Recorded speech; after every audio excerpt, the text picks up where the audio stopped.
Hello and welcome back to another episode of World of Warcraft Hardcore. My name is Syken and today we are continuing the adventures of Syken Tanks in the Arathi Highlands. We are here with a group and we are trying to get a couple of things done.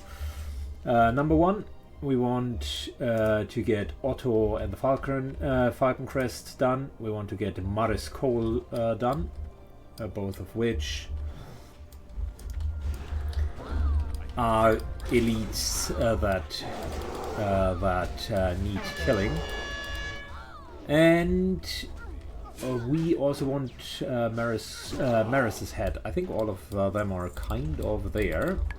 Got an interesting group where I'm the only healer and tank at the same time. So that'll be interesting.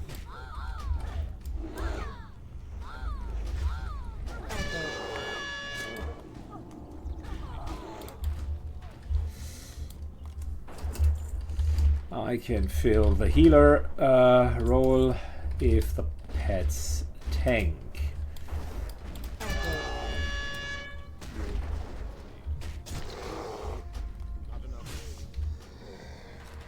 Alright, options, interface. I need to display pets. Thank you. Typically not doing that. That was, by the way, a fantastic headpiece that I will absolutely roll for.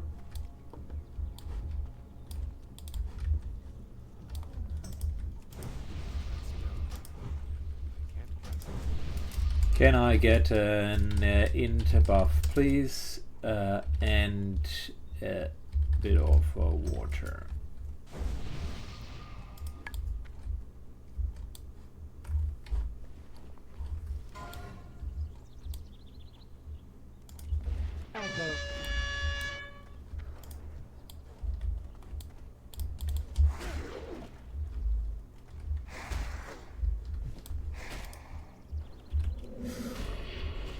Let's just be the healer for now and see how it turns out.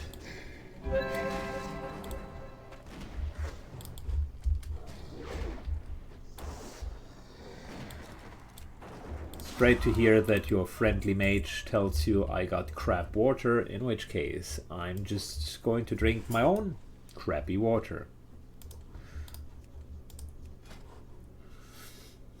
Alright, Emilio, show me what you got. Can't shock me with that.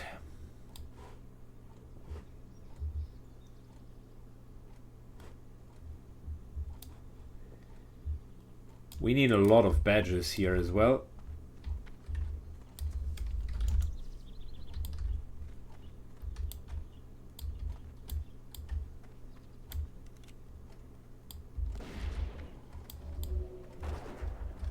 These guys do have an interesting group composition.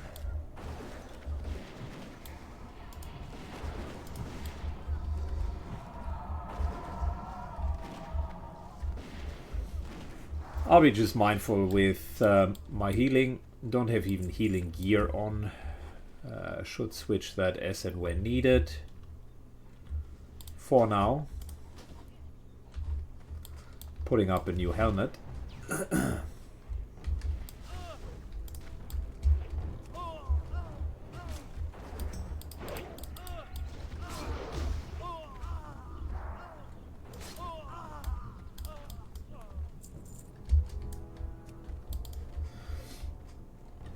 Very good. I'm still trying to find my role here. I think if the pets tank and I'm just dishing out a little bit of extra damage, then I'm making myself more useful.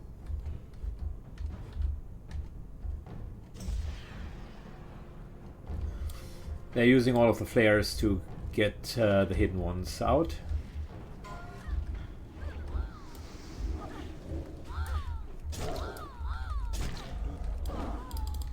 Nice little cheap shot.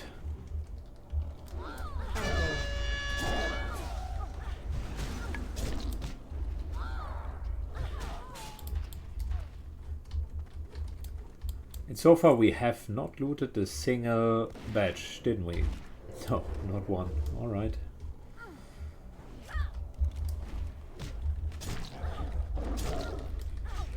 Another stun lock.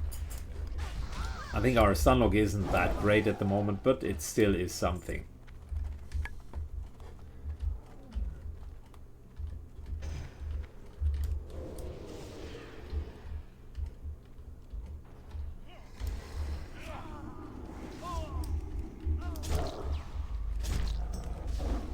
Interrupts their spell casting. Okay, yeah, we're having a long way ahead of us to get everybody down. The boss in this area in particular is no joke. He's no pushover. I'll be very careful to not immediately go in and like take it completely on me.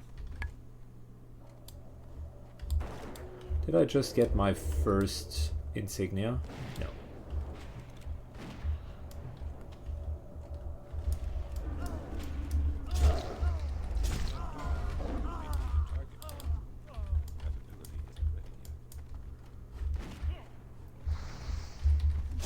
I mean, to be fair, despite this year being a strange party composition, it's still one that seems to work very well.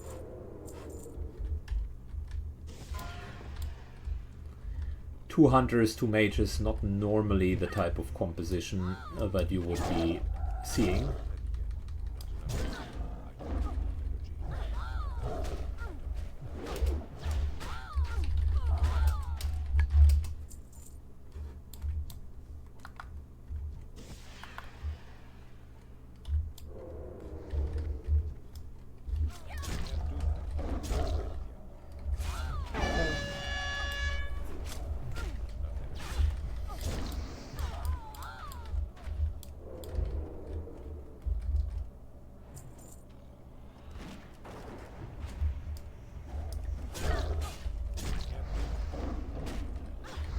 Alright, cool. A little bit of a group action play. The reason why I like group quests is they tend to be very efficient. Very well the time spent.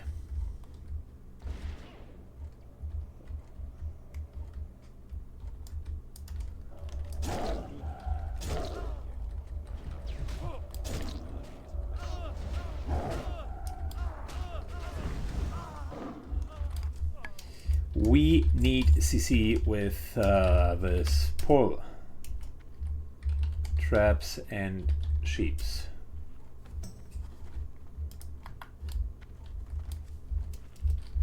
Sheep, blue and the moon. We kill mage and then boss.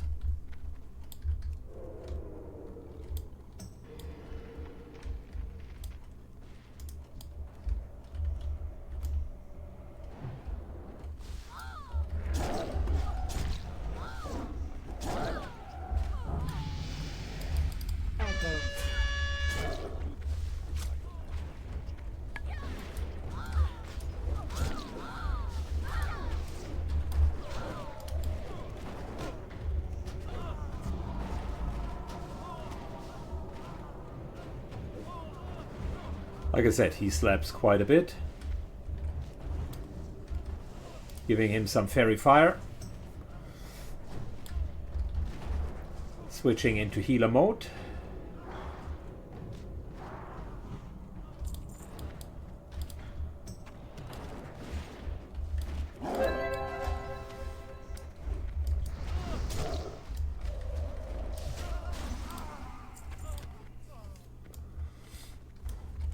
Good, very good. So, we got both of these completed. Now we only need the badges. Which, mind you, are kind of a pain in the neck, if we're being honest here.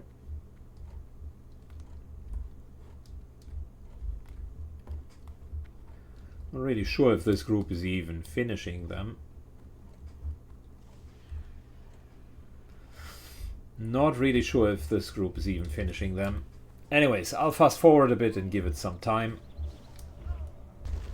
Alright, decided to not pursue the 15 drops. It takes a lot of time, and to be entirely fair, that group wasn't really the best setup if you want to kill quick and continuous. You would potentially go in with some frontline and some healers, so that you just can constantly go. They were also okay as a group, but just very slow, so it would have likely taken at least half an hour, if not an hour, for a single quest, and that's not worth it. We're instead turning our attention to that little bay here, where we're going to do all of the quests for Booty Bay. This is a stranded pirate ship, and of course we need to do some underwater quests with our underwater form. That's not a big problem, quite the opposite. That is exactly what we want to do, a few underwater questies. Just need to make sure that we are starting it off strong with getting these vengeful spirits down. Yeah, but the professor can take a hit, so we're good.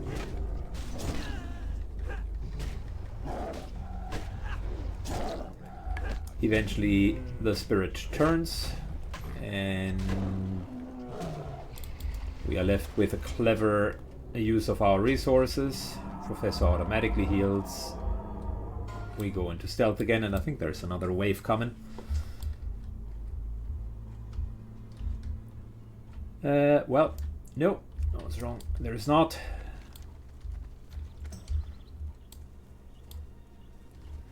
So first quest already done, and that's really the difference between quests that are reasonably paced and quests that aren't, because this was like what, 2 minutes at best, and we're done. Cool. So in the spirit of quick questing, underwater quests are not the quickest, I will say that in advance, but for me there is a certain amount of tranquility and just peace underneath the waterline. And with aquatic forms, you're never really running out of water. Plus, we do have a reasonable speed bonus as well. So things are good in Aqualand for the druids, which means from all of the classes that I could imagine doing these quests, the druids are potentially amongst the top 3 contenders of just doing it in a way that it doesn't suck.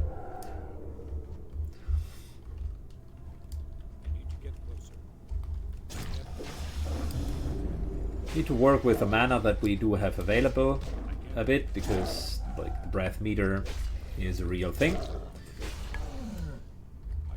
But I don't believe that that will be the biggest problem. What will be a problem though is if these guys are running away. I don't like it. That's actually a big problem now. Did the guy pull a lot of extra? We might need to dip here. Preemptive healing, because I don't want to get zerked down in a second.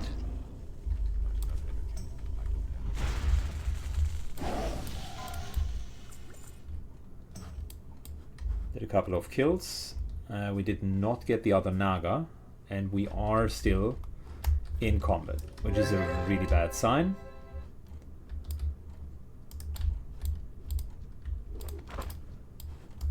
Yep, these guys are not fooling around.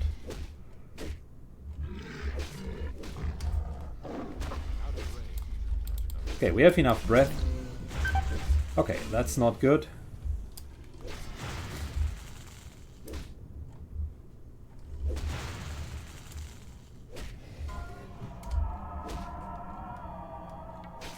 Now that's a bit the problem.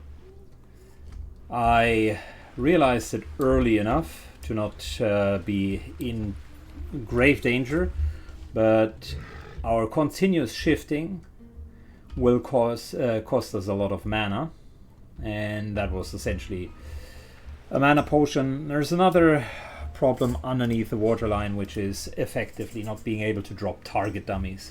So let's try again. Okay, we're going again. So what happened there? Let's just analyze what the problem was.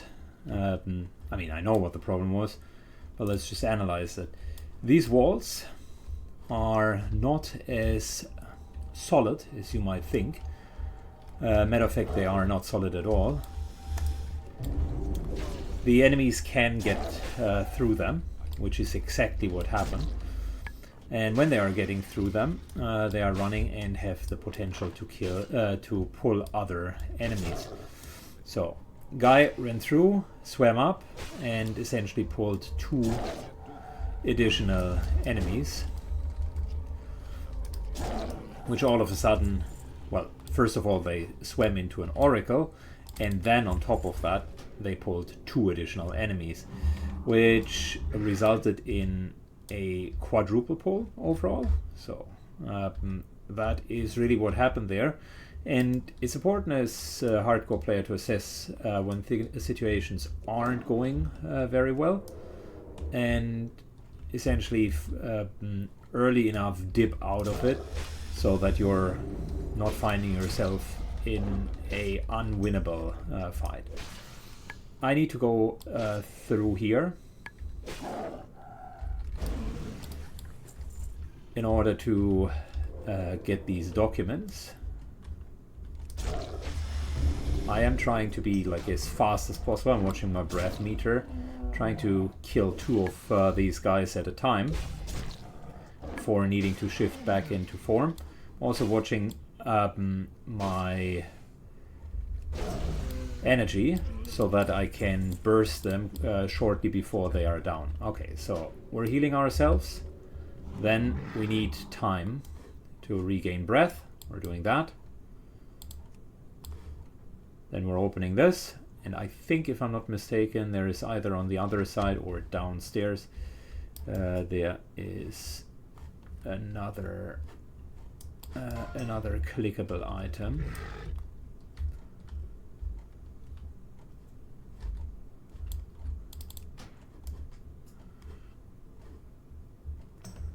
So there are per ship, there are 2 of these items that we need to pick up.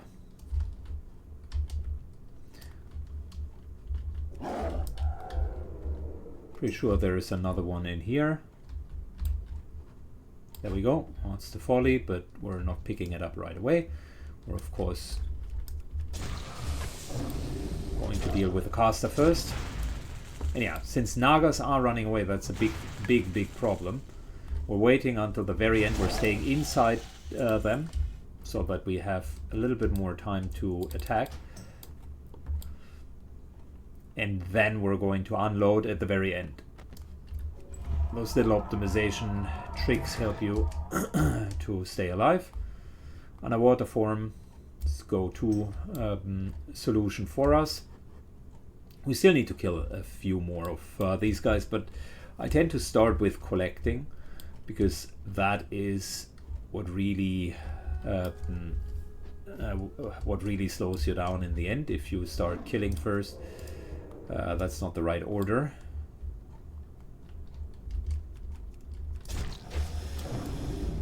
Same deal here. I'm staying right in the middle of this guy. And now I need to get more energy. Really wait it out. And boom. Done.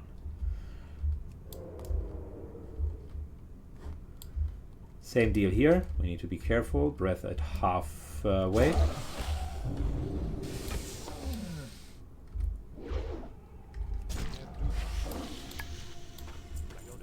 Good. Healing. Breathing.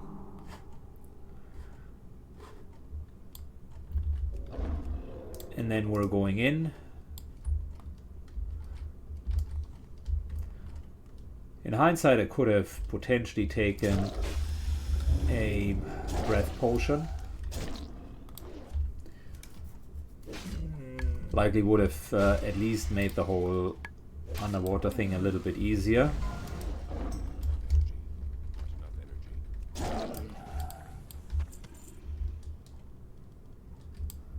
Good. There's the next one, and we're having 2 of them. That's not good. Plus we're running out of breath.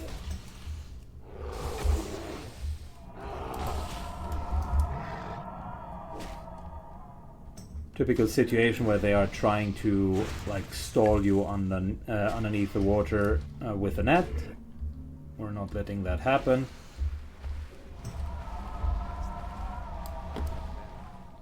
We're just moving away, and that's about it.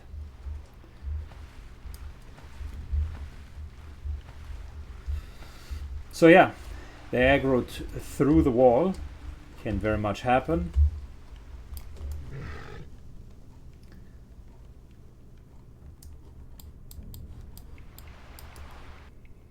Might as well have been this mage, by the way, that pulled them into range.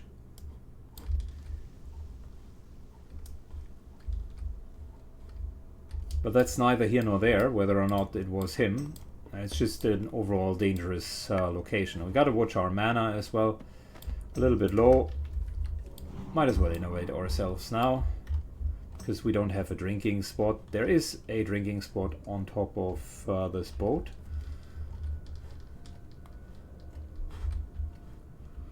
And if I'm not mistaken, there was another pickup here. Yeah, good. And that's all of the pickups there are. Now we just need pearls. Good. 4 out of 4 pickups, which is good.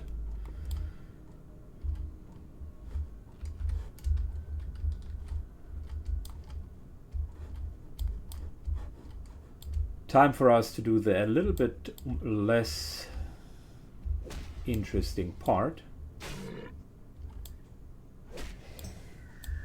which is picking up all of the items down here.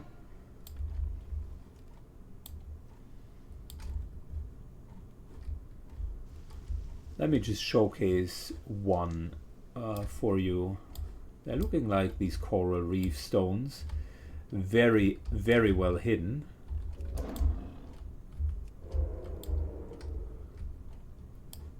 And they are typically protected by at least one of these guys, which, since we need to kill them, is actually valuable to wait until you need to collect the stones.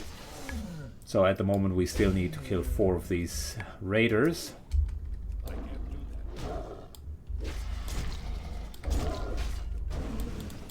Wow, nice little eviscerate right there.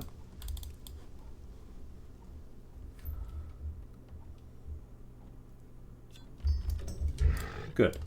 And that's the elven gems that we're looking for.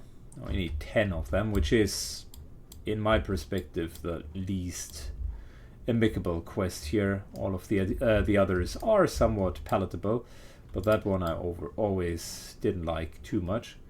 But it is what it is. We're still getting it done. We get a couple of kills on the way and we're fine. I think I will fast forward the collection process. That it just takes too much time. But I think you get the drift of how this is going to go down. Lots and lots of swimming with some fighty in between.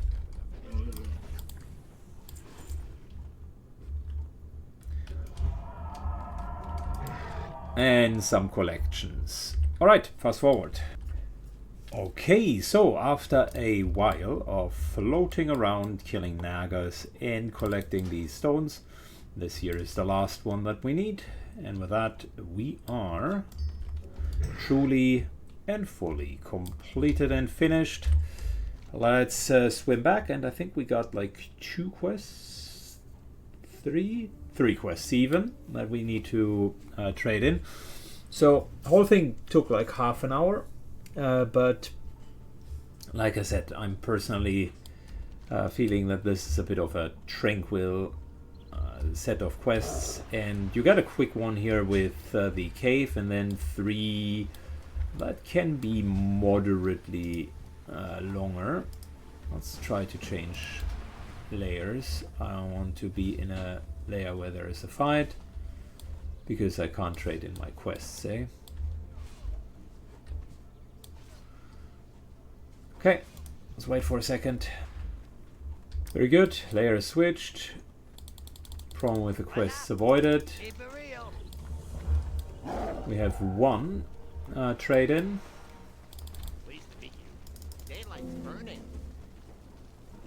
That's a neat little one, but we do not need two-handed weapon skill. This leads us back to Booty Bay and a couple of Seawolf gauntlets. So not bad for a day out in the range. We are continuing with now having like what? A 20% chance to gain rage or energy. So we're going to get that up to 100% chance.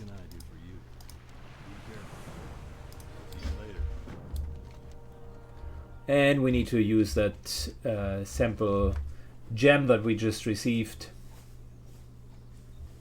and essentially bring it to Booty Bay. But before we're doing that, I figured there's still the wand of invocation down here and maybe the sealed folder, so let's do that. I don't want to do the Princess Trapped, and I also don't want to do the favor quest.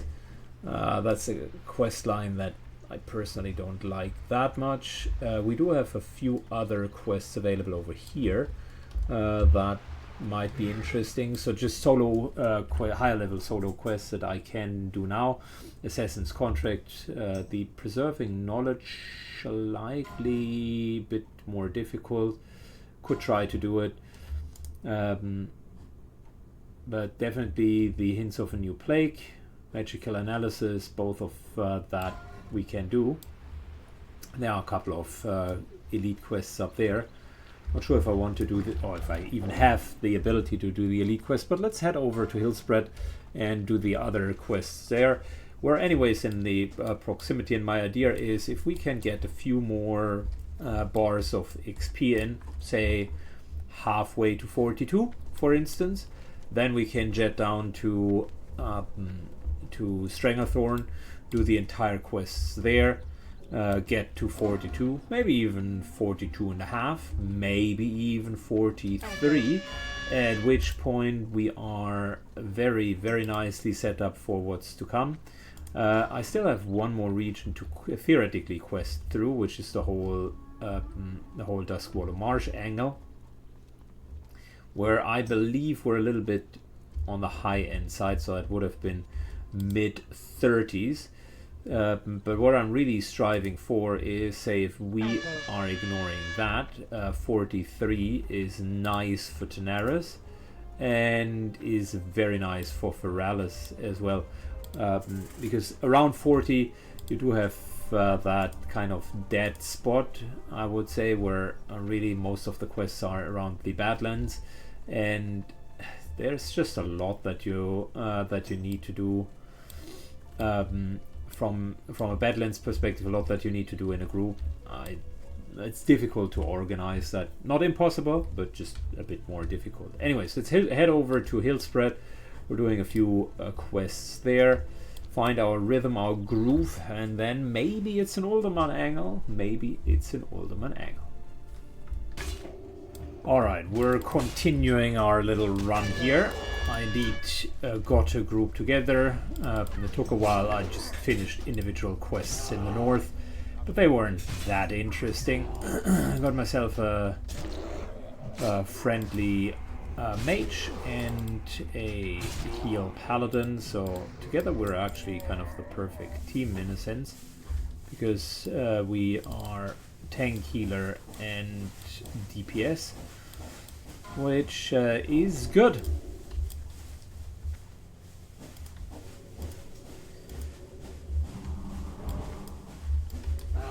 So, Psychic Tanks does what a tank normally does, which is tanking. They are going to get the book. I'm going to start pulling a couple more out here.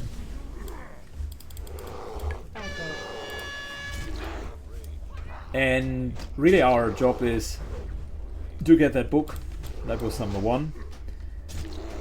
Then to recover tomes, which drop on every single one of these guys. Easy, not a big problem. And then we need to kill 15 warmongers. That of course is easier with a bigger group. that will take some time, but it is doable. I mean, you can two-man these quests.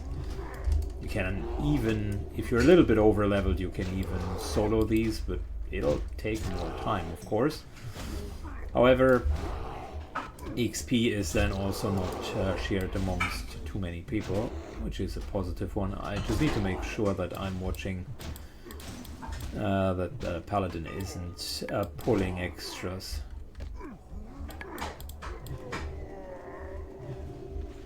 You can see though, paladin is healing nicely, so that in itself is good. And there is one more thing that we need to do. There is a rare. I'm just wandering around here. It's not a rare, it's just a named, and we need to kill them.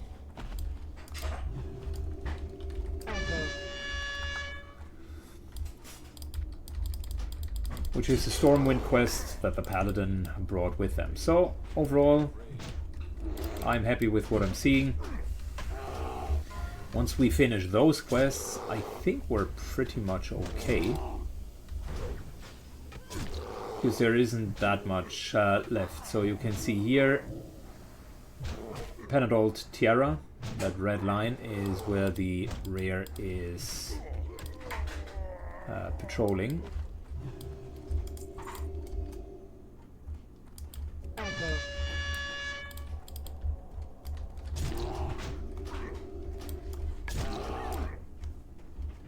We're not having the most DPS.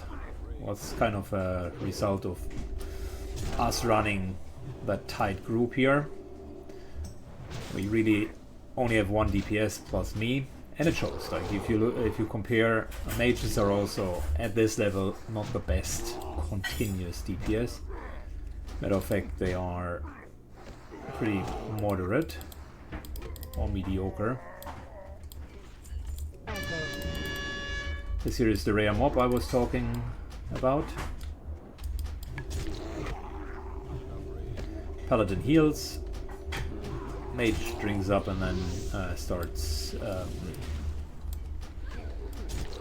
casting again. But yeah, you can see like me in tank spec or me in tank form, I'm on par with what the mage is doing. Oftentimes I'm even a little bit ahead. Good. We're now going for the warmongers, and this can take a tiny bit longer. Idea here is really just to get all of the warmongers 15, which, yeah, by itself will take some time.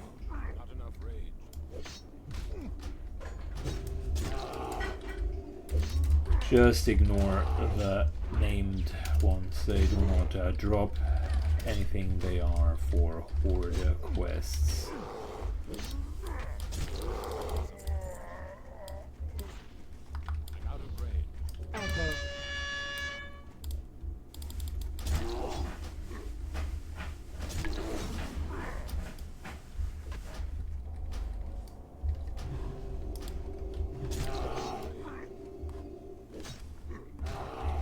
Good. And I think we're just going to fast forward because this here is going to take a long time to get through all of that. Very good. So after a while we killed them all, got it done. No more problems. Let's just not get overly excited as we're moving out. These guys can still fear. So gotta be a bit careful here. I'll just give him a little shove so that the fear doesn't immediately happen. Now, there it is. But luckily into a direction that's not a problem for us.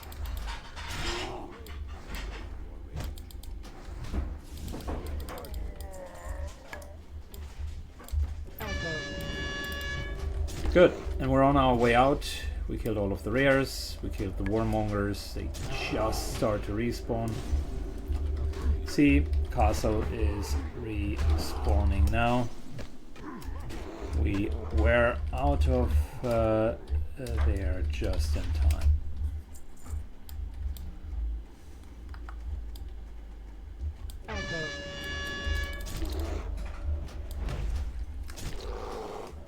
Fantastic, and that sort of concludes what we were doing here. The paladin gets a little bit excited, puts that consecration down just to increase his meager DPS. Well, that's okay. I don't mind. Good, let me trade in the quests. Alright, so that brings us to the very end of today's episode. We traded everything in, 41.5, which is not bad, shall I say. Not bad at all. We also got a further quest on Ironforge, and I think another 2 actually in Stormwind, which we're going to hand in. Then it is from Stormwind time to go and do Strain of Thorn. I am convinced, like, we're just going to do all of that in the next episode. Let's go, boys. Have a good one and see you in the next episode. Bye bye.